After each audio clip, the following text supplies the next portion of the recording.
ഈ VD സതീശൻ്റെ ജാഥയെ മുൻനിർത്തി നമ്മുടെ സുധാകരൻ ചില കാര്യങ്ങൾ സത്യമായിട്ട് പറഞ്ഞിട്ടുണ്ട്. ഈ സുധാകരൻ കണ്ണൂരുകാരൻ, അതുകൊണ്ട് ശുദ്ധനാ. ഞാൻ കണ്ണൂരുകാരനായതുകൊണ്ട് പറഞ്ഞ കേട്ടോ. അതേ ഉള്ള കാര്യം അറിയാതെ അങ്ങ് പറഞ്ഞു പോയി. എന്താ കാരണം എന്ന് വെച്ചാൽ അദ്ദേഹം വനമന്ത്രിയായിരിക്കുന്ന സമയത്ത് ഇതിനെയൊക്കെ ഈ ആനയൊക്കെ നിയന്ത്രിക്കാൻ വേണ്ടി ഒരുപാട് പണിപ്പെട്ടു. ആ ബൈറ്റ് വൈറലായിട്ട് പോകുന്നുണ്ട്. ഇവിടെ എല്ലാവരുടെയും ഫോണിൽ കിട്ടിയിട്ടുണ്ടാവും.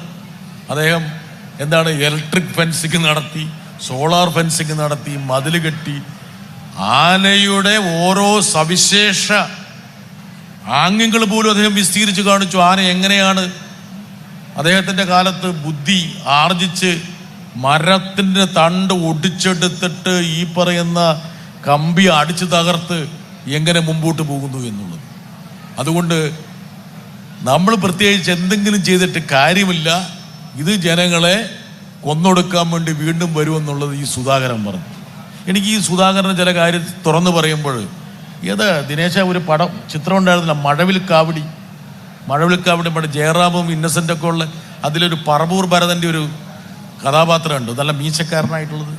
അപ്പോൾ ഇന്നസെൻ്റ് ഈ പറവൂർ ഭരതനോട് പറഞ്ഞു, നിങ്ങൾ അധികം കരയരുത്, കരഞ്ഞ കാര്യം നിങ്ങളുടെ മീശയെ അങ്ങോട്ട് സമൃദ്ധമായിട്ട് വളർന്നിരിക്കുകയാണെന്ന്.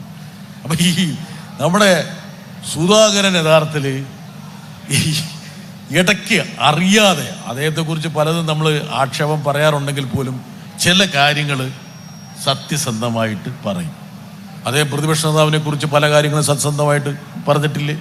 അദ്ദേഹം പ്രതിപക്ഷ നേതാവിൻ്റെ സമരത്തെക്കുറിച്ചല്ലേ ഇപ്പം സത്യസന്ധമായിട്ട് പറഞ്ഞിരിക്കുന്നത്. അതുകൊണ്ട് ഈ മലയോര സമരജാഥ എന്ന് പറഞ്ഞ തട്ടിപ്പ് ആഭാസം UDF ഇപ്പോൾ കൊണ്ടെത്തിക്കുമ്പോൾ ഇടുക്കി ജില്ലയെങ്കിലും എൻ്റെ ഒരു അഭിപ്രായത്തിൽ ഇതിനൊരു മറുപടി നൽകേണ്ടതുണ്ട്. എന്തുകൊണ്ടാണ് കേരളത്തിൻ്റെ കാർഷിക മേഖലയിലേക്ക് കൂപ്പുകുത്തിയത്?